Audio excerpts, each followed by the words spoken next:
दृष्टि डालने की आपकी ये भूल मैं सुधार ही देता हूं।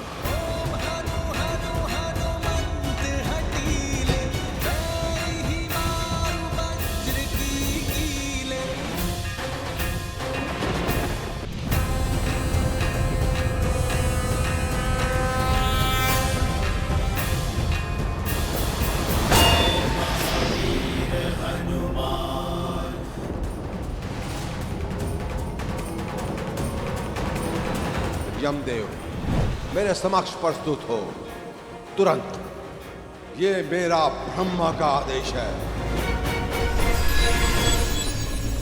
पहले यमदूत, फिर साक्षात यम का आगमन। अर्थात मेरा संदेह उचित था। इस पृथ्वी पर जो कुछ भी घटता दिख रहा है, उससे अलग ही कोई योजना बना रही है नियति, जिसके विषय में मेरे भोले भाले प्रभु को भान नहीं। पर इस हनुमान के रहते कोई भी अनिष्ट नहीं होगा। जय श्री राम।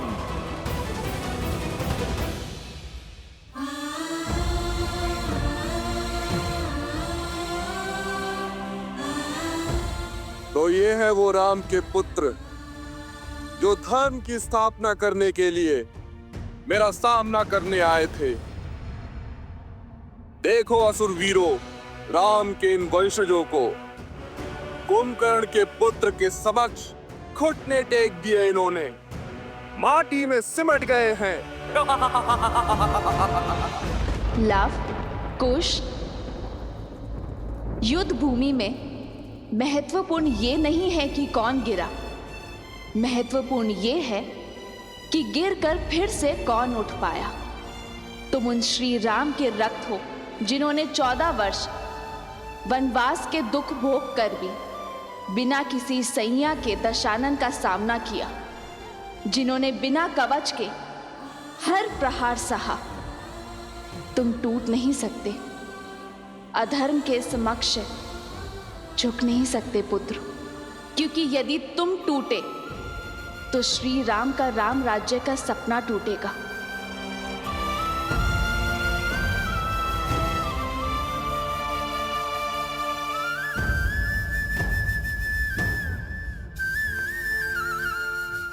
तुम झुके तो रघुकुल का सम्मान और तुम्हारी माता का अभिमान झुकेगा। जो इतने लोग श्री सिया राम में विश्वास करते हैं, उनका विश्वास टूट जाएगा। उठो पुत्रों। तुम दोनों केवल रघुवंश के अंश नहीं हो, धर्म के पथिक भी हो। और ये यात्रा केवल भ्रमण नहीं, ये अध्ययन है, संसार का भी और स्वयं का भी। क्योंकि जो स्वयं पर विजय पा लेता है, उसे संसार कभी हरा नहीं सकता।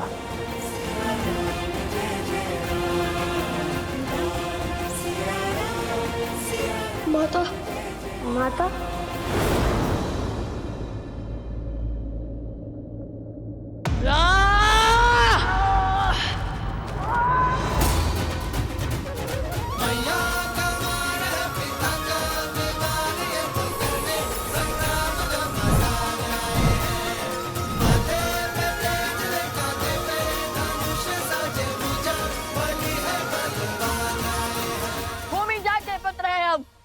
भूमि शायद नहीं हुए, अपनी माता का आशीष ले रहे थे हम। आओ, तुम्हें भूमिजा के पुत्रों की शक्ति दिखाएं। अब ये युद्ध तुम्हारे अंत के साथ ही समाप्त होगा। पिता का मार्ग चुना तो अंत भी वैसा ही होगा।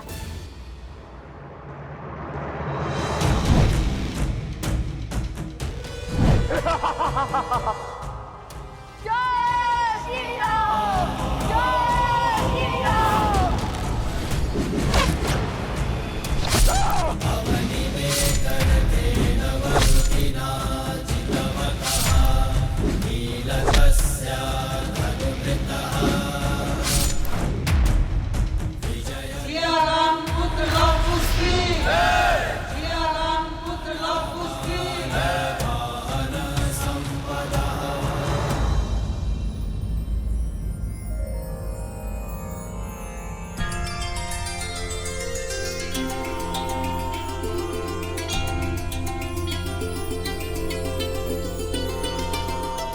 तुम्हारा मार्ग और तुम्हारी सोच अवश्य अनुचित है, किंतु तुमने अपना पुत्र धर्म निभाया है, इसलिए तुम इस प्रणाम के पात्र हो। हम देवताओं से आपकी मुक्ति की प्रार्थना करते हैं, बुरे से बुरे व्यक्ति में भी यदि अपने माता पिता के लिए आदर का ये भाव रहे तो हम उस भावना को नमन करते हैं। आशा है कि तुम समझ गए होंगे कि प्रतिशोध की अग्नि स्वयं को ही स्वाहा कर देती है। समझ गया, और ये भी समझ गया कि कितना अभागा था मैं, जो रघुवंश की महानता नहीं समझ सका। आज समझ आया कि पिता का मान उसके बुरे कर्मों का अनुसरण करके नहीं, शुभ मार्ग पर चलकर और उन्हें भी शुभ मार्ग पर लाकर होता है। संतान हो तो लब कुश जैसी, राम नाम सत्य है। भज मन राम नाम सुखदाई। आर्यवर्त का भ्रमण तो संपूर्ण हो ही गया है कुछ। अब बस शीघ्र ही पिताश्री से भेंट करने की इच्छा है भैया।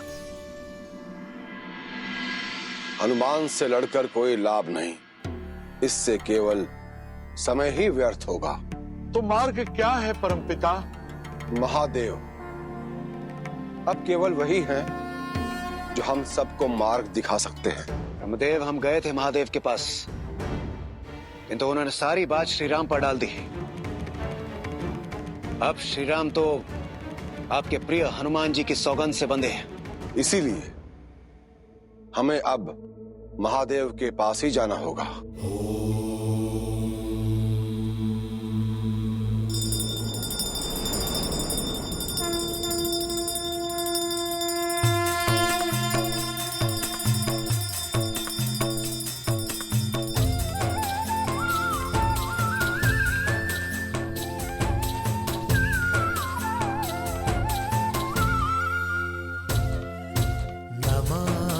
शंभुं पुरुषं पुराणं नमामि सर्वज्ञं पारभावं नमामि रुद्रं प्रभुं शयन्तं नमामि शर्वं शिरसा नमामि।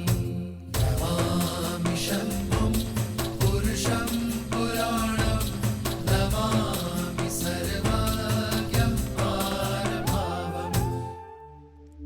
ओम नमः शिवाय। हर हर महादेव।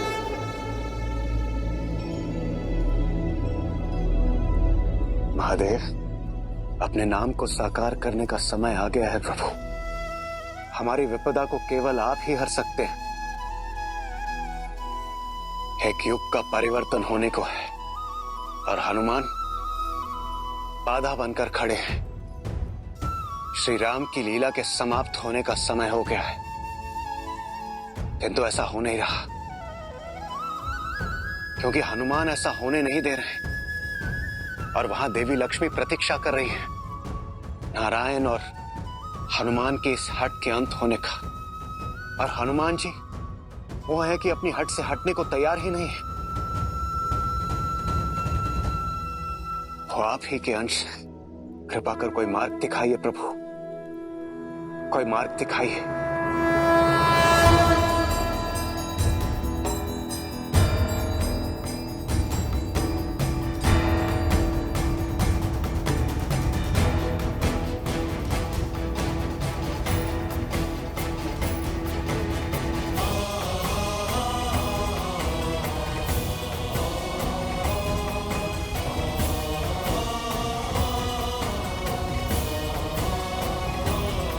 आदर्श और मर्यादा की है ये कथा महापावनम। कांटे मद श्री से मिला दे श्रीमद् रामायणम।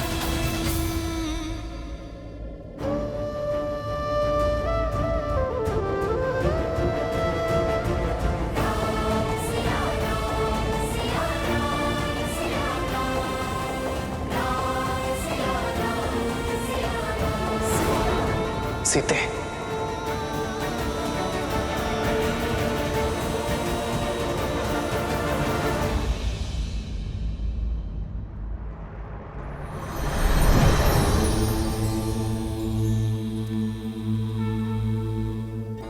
प्रणाम आराध्य।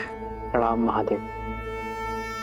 आप तो अंतर्यामी हैं, सब जानते हैं, परंतु फिर भी ऐसा कुछ है जिसे आपको स्मरण कराने के लिए मेरा यहां आना आवश्यक था। शेष की शैया सज्ज है, देवी लक्ष्मी भी प्रतीक्षा में है, परंतु केवल वही नहीं है जो नारायण की प्रतीक्षा कर रही है। एक नया युग आंखें फैलाए आपकी प्रतीक्षा कर रहा है। कई नए वचन, कई सीख, कई नए कालक्रम नारायण की अगली लीला की प्रतीक्षा में है। हे नारायण, ये ब्रह्मांड आपकी अगली लीला देखने के लिए सज्ज है, परंतु ऐसा हो नहीं पा रहा।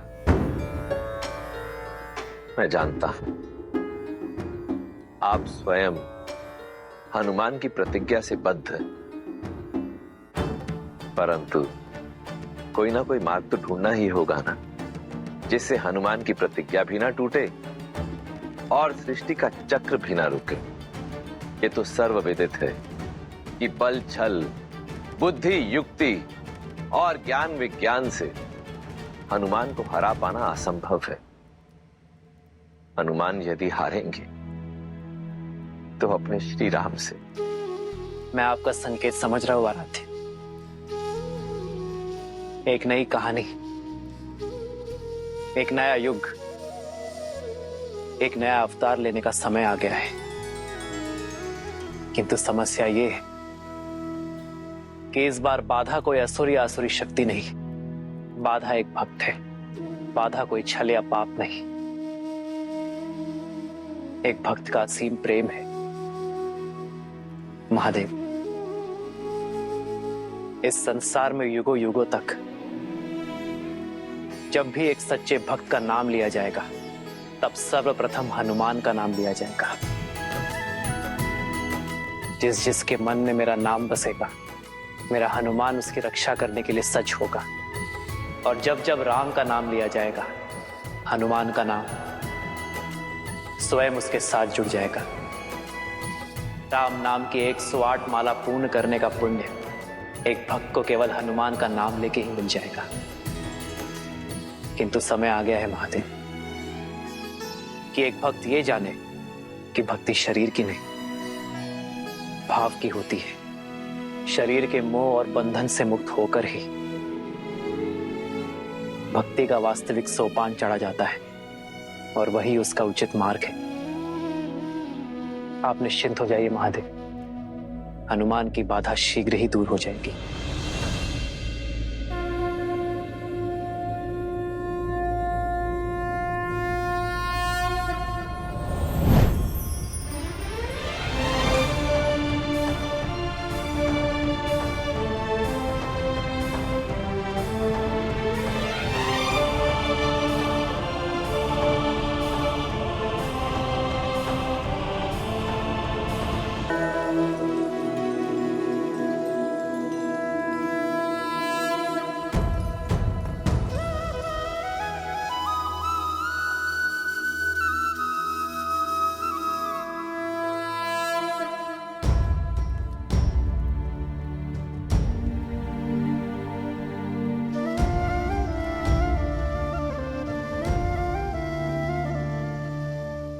जन्म जन्म का है ये संगम, राम रतन सीता वैभव धन। ये मुद्रिका नहीं है सीते।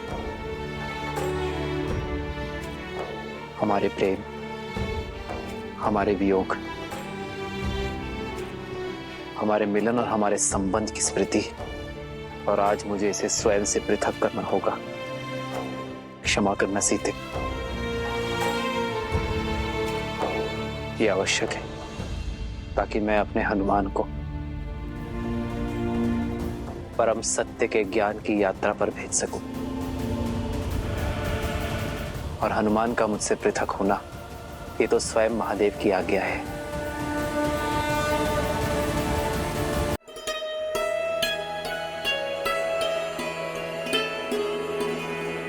हनुमान, प्रभु, मैं अभी प्रस्तुत हुआ। जय श्री राम। श्री गुरु चरण सरोज रज निज मनु मुकुरु सुधारे बरनौ रघुबर बिमल जसु। प्रभु, सेवक प्रस्तुत है। जो दायक फल चारे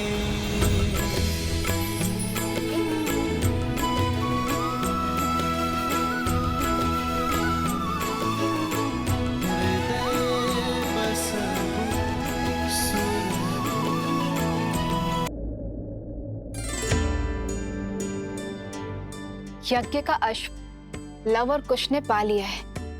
क्या इस पर अब भी कोई संकट आना बाकी है? क्या देवताओं को श्री राम का यज्ञ अस्वीकार है?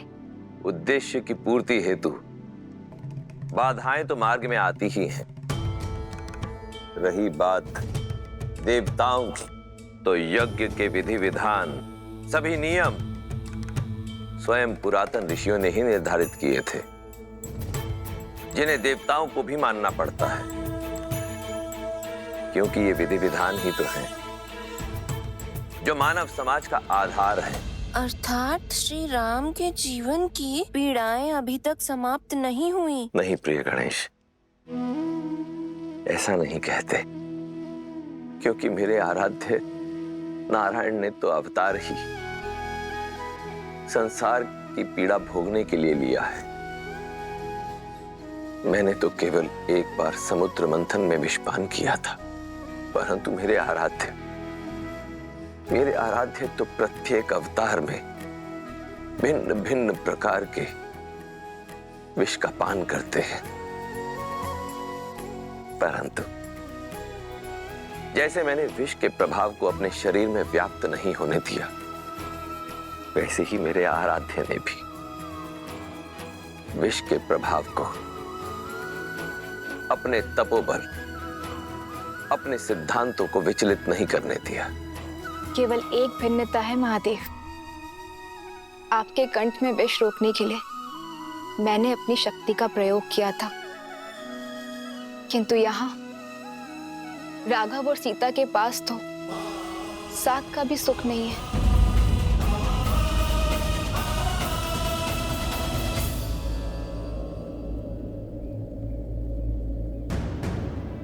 मिला क्या? स्वर्ण कमल छोड़िए, मुझे तो साधारण कमल भी नहीं दिख रहा। ठंड के कारण तो कुछ भी दिखाई नहीं दे रहा है। चलो तनिक समीप चलकर देखते हैं।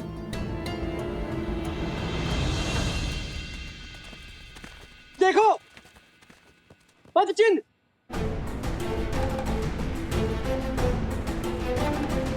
अरे अरे रुक जाइए, ये कोई छल है।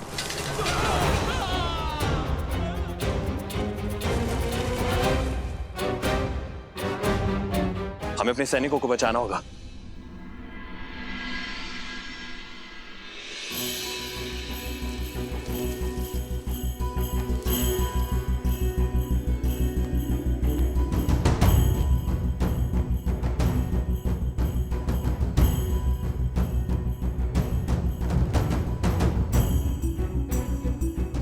यहाँ भी नहीं है।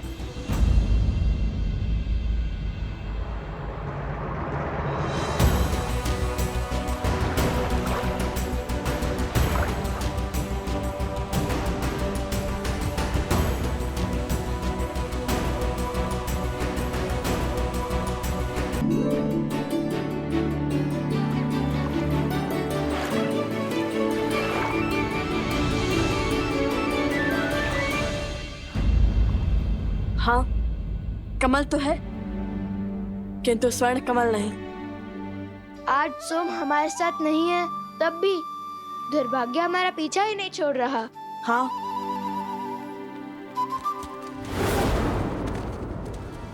लगता है वो लोग समीप आ रहे हैं।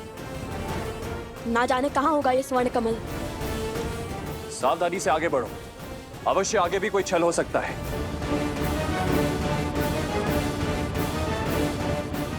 कुश, कहीं हम कुछ भूल तो नहीं रहे?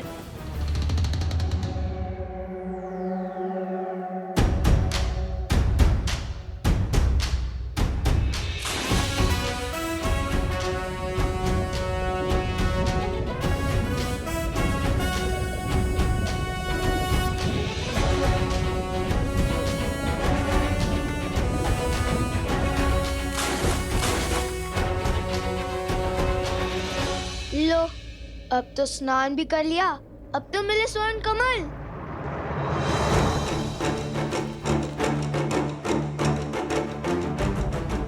भैया ये आने वाले हैं, चलिए पानी के भीतर छुप जाते हैं। ऐसे कब तक छुपेंगे कुश? और यदि वो भी जल में उतर गए तो? अब ये सोचो कि हम चूक कह रहे हैं। और यदि भगवान वाल्मीकि ने कहा है तो दिव्य स्वर्ण कमल भी तो यही होने चाहिए ना? किसी ने चुरा तो नहीं लिए? अरे कुश, स्वर्ण कमल कोई कैसे चुरा सकता है? उनके रक्षक तो स्वयं यक्षराज कुबेर हैं, कुबेर।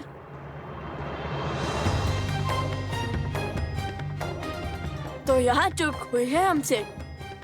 कुबेर मंत्र का जाप करने को कहा था गुरुवर भरद्वाज ने हमें।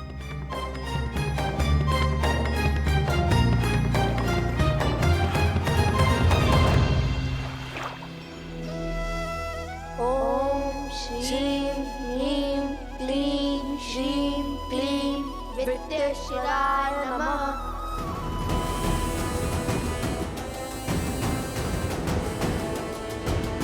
नदी की ओर चलिए।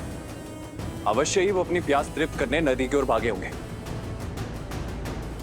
ओम श्रीं ह्रीं क्लीं श्रीं विद्येश्वराय नमः। ओम श्रीं ह्रीं श्रीं विद्येश्वराय नमः। ओम श्रीं ह्रीं क्लीं श्रीं क्लीं विद्येश्वराय नमः। ओम श्रीं ह्रीं क्लीं श्रीं क्लीं विद्येश्वराय नमः। ओम श्रीं ह्रीं क्लीं श्रीं क्लीं विद्येश्वराय नमः। हे तमसा माता, सहायता कीजिए हमारी। हमारी माता भी आप ही की भांति हैं, प्रकृति का अंग। आप जल देवी हैं और हमारी माता वन देवी हैं। बचाइए हमें तमसा माता। विद्येश्वराय नमः। ओम श्रीं ह्रीं क्लीं श्रीं क्लीं विद्येश्वराय नमः। आपके पुत्रों को हमारा आशीर्वाद प्राप्त करने के लिए नदी में स्वयं स्नान करना होगा और आपकी संतानों की सुरक्षा हमारा दायित्व है।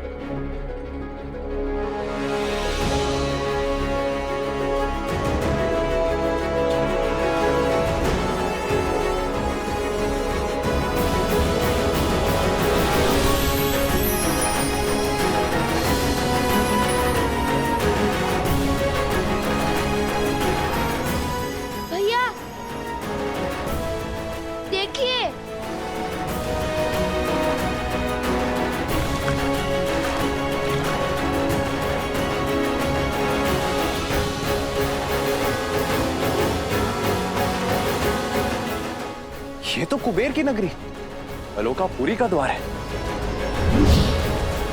यक्षराज कुबेर, उन ऋषि कुमारों ने अयोध्यापति महाराज श्री राम के अश्वमेध यज्ञ के अश्व को रोकने का दुस्साहस किया है। अयोध्या नरेश श्री राम के नाम पर मैं आपसे निवेदन करता हूं कि ये द्वार खोल दीजिए।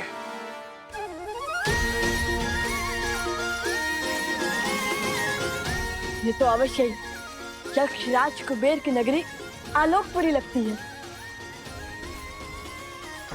ठीक वैसा ही है ना जैसा हमारे गुरुवर ने पढ़ाया था। भैया महल का द्वार खुल चुका है, चलो भीतर चलते हैं। यदि कोई मिला तो उनसे स्वर्ण कमल का पता पूछ लेंगे।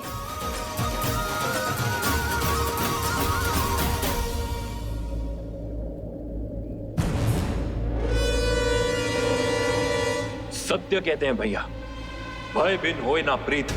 यक्षराज कुबेर, यदि आपने ये द्वार नहीं खोला तो आपको मेरे बाणों का सामना करने के लिए सज्ज होना पड़ेगा। और स्मरण रहे, इक्ष्वाकु वंशजों के बाण कभी भी खाली नहीं गए हैं।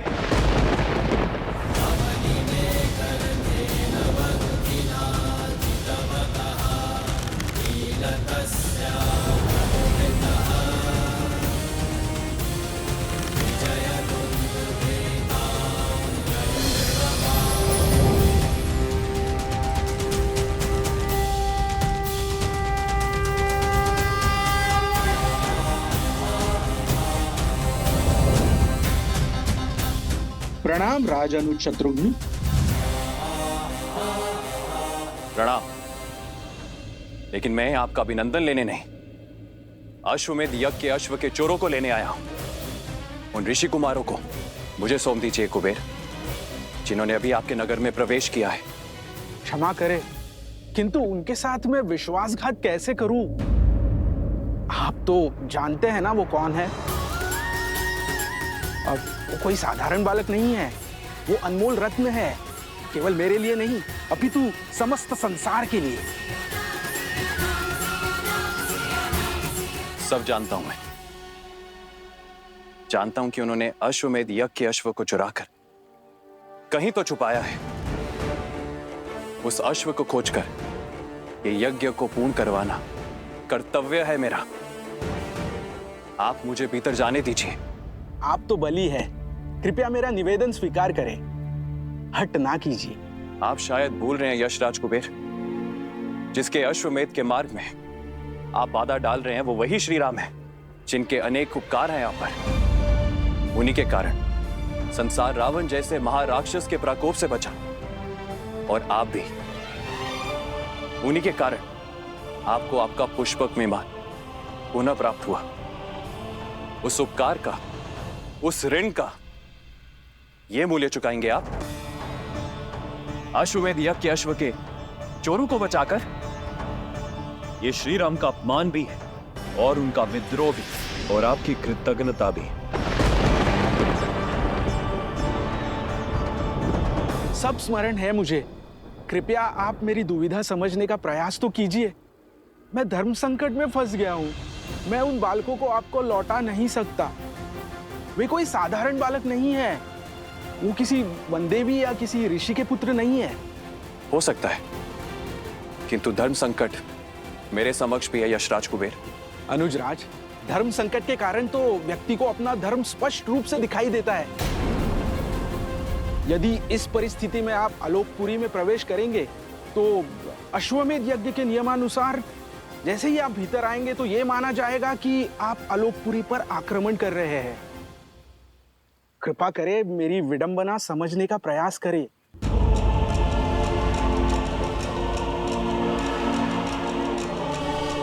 ठीक है, खेलिए दांव, पर भूलिएगा मत, चोर का सहायक भी चोर ही होता है कुबेर। वो बालक अधिक समय तक आपके संरक्षण में नहीं रहने वाले हैं। शीघ्र ही उन बालकों को महाराज श्री राम का सामना करना होगा। उस क्षण की प्रतीक्षा तो समस्त संसार को है।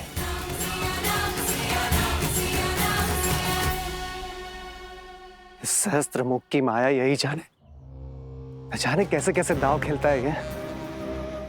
मेरा मन तो कहता है कि अभी इस अश्व को मारकर अपने प्रतिशोध की धधकती ज्वाला को बुझा लूं।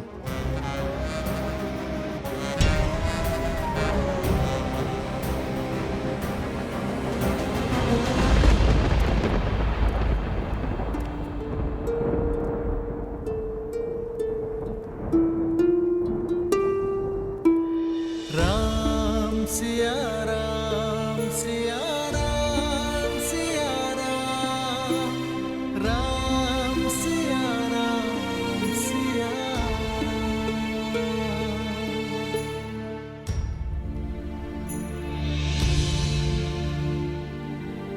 ओम ब्रह्मदेवाय नमः। ओम ब्रह्मदेवाय नमः। हे ब्रह्मदेव, आप तो संसार के निर्माता हैं, जीवन दाता है। इस धरा पर हो रहे हर यज्ञ के कर्ता धर्ता है। मेरी आपसे विनती है ब्रह्मदेव, इस विकट परिस्थिति में मेरी सहायता कीजिए। ये राम सीता के सिवाय और किसी का नहीं हो सकता। ना मैं पुनर्विवाह कर सकता हूं और ना ही ये राज्य छोड़ सकता हूं। अश्वमेध यज्ञ की सफलता धर्म की रक्षा के लिए अति आवश्यक है। जो मूरत मेरी सीता की सूरत है, जो इस यज्ञ के लिए मंत्र नहीं पढ़ पाई, यदि देवता उससे रुष्ट है तो यह यज्ञ असफल हो जाएगा ब्रह्मदेव। धर्म हार जाएगा। मेरी सहायता कीजिए ब्रह्मदेव।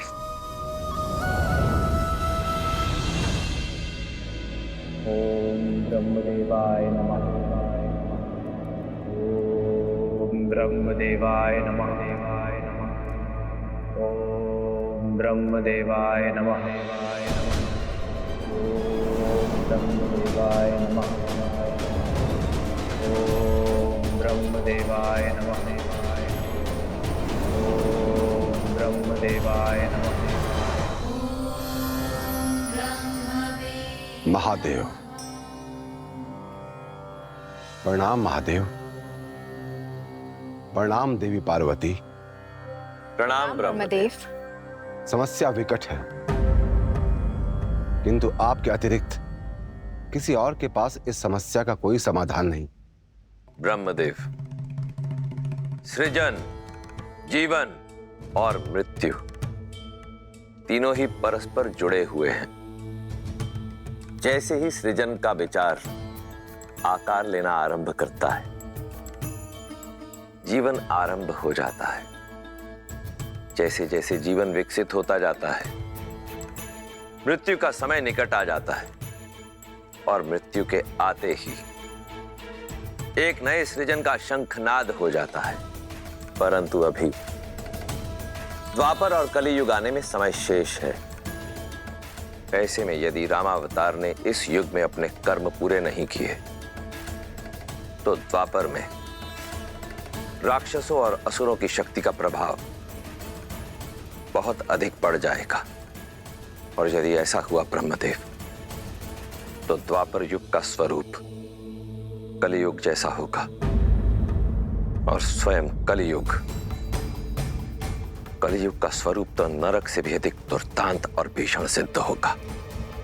इसलिए यह अनिवार्य है कि त्रेता युग में नारायण का रामावतार अपने सभी उद्देश्य, अपने सभी कर्म सफलतापूर्वक पूर्ण करे। रही बात जीवन की रक्षा की, तो जीवन की रक्षा तो केवल सृजन अर्थात स्वयं ब्रह्म ही कर सकते हैं, मृत्यु नहीं। इसलिए हे ब्रह्मदेव, मेरे आराध्य नारायण की रक्षा केवल आप ही कर सकते हैं।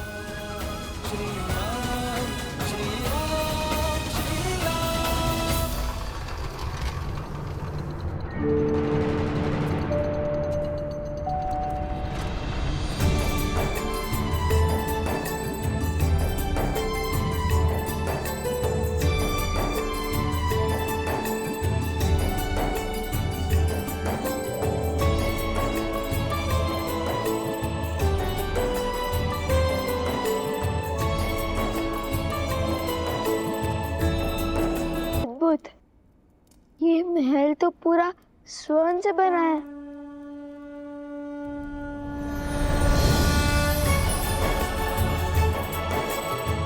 आइए आइए ऋषि कुमारों। मेरी नगरी आलोकपुरी में आप दोनों का स्वागत है। कहिए, किस प्रयोजन से आना हुआ? प्रणाम कुबेर देव। घर से तो माता सीता को खोजने का प्रण लेकर निकले थे, किंतु भगवान वाल्मीकि के आदेश अनुसार पहले हमें हमारी माता वन देवी के लिए स्वर्ण कमल लेने जाना है। असंभव को संभव करने की शर्त रखी है भगवान वाल्मीकि ने आपके समक्ष। देखिए, हमें स्वर्ण कमल दे दीजिए। क्षमा करें, वो संभव नहीं है।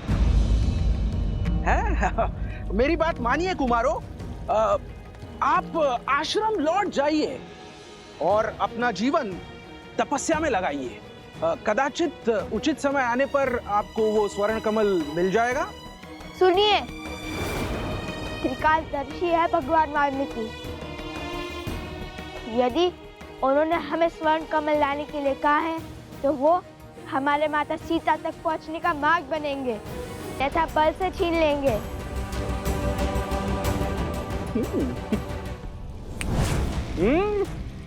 अब आपने चुटकी नहीं बजाई, युद्ध का आह्वान किया है। तो हमें आप सबको हराकर स्वर्ण कमल पर आधिपत्य स्थापित करना होगा। मैं सज्ज हूँ। आक्रमण!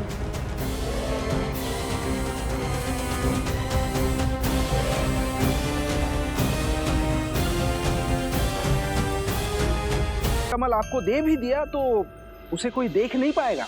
क्या? क्यों?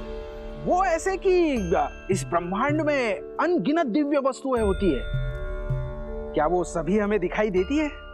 नहीं ना? ठीक उसी प्रकार आप जानते हैं, एक काल था जब ये द्वार सभी को दिखाई देते थे। वो समय था सत्ययुग। तब देव और मनुष्य वार्तालाप करते थे, किंतु आज की स्थिति में केवल मंत्रोच्चारण के पश्चात ही ये द्वार सामने आते हैं, जैसे आपके सामने आए। उसके पश्चात द्वापर युग में ये आलोकपुरी के द्वार पूर्ण रूप से अदृश्य हो जाएंगे और केवल सत्कर्म करने वाले व्यक्ति ही इस द्वार से भीतर आ पाएंगे, वो भी मृत्यु के पश्चात। और कलयुग में तो कोई भीतर आ भी नहीं पाएगा, मृत्यु के पश्चात भी नहीं। हाँ, केवल श्री विष्णु जी के या उनके अवतारों की पूजा करने वाले भक्त भीतर आ सकते हैं। और इस युग में आलोकपुरी की कोई वस्तु धरती पर दिखाई भी नहीं देगी। पुष्पक का क्या? हमने रामायण पढ़ी है, पुष्पक तो सबको दिखता है। पुष्पक की महिमा विशेष है। पुष्पक का निर्माण विश्वकर्मा ने धरती पर किया था और उसे यहाँ स्थान प्राप्त हुआ क्योंकि उसने प्रभु श्री राम की सेवा की थी। तो हम भी तो सबसे बड़े भक्त हैं श्री।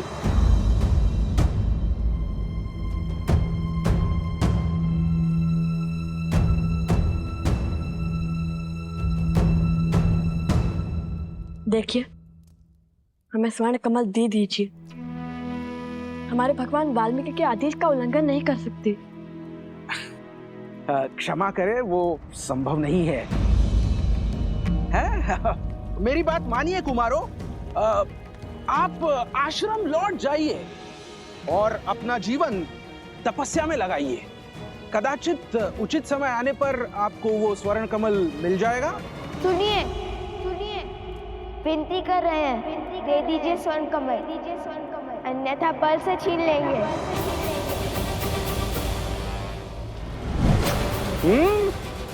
अब कुश, ये यक्ष है, हम इन पर प्रहार नहीं कर सकते। पर ये हम पर प्रहार करने से चुकेंगे नहीं। परंतु मैंने ये भी नहीं कहा, ये हम अपना बचाव भी नहीं कर सकते।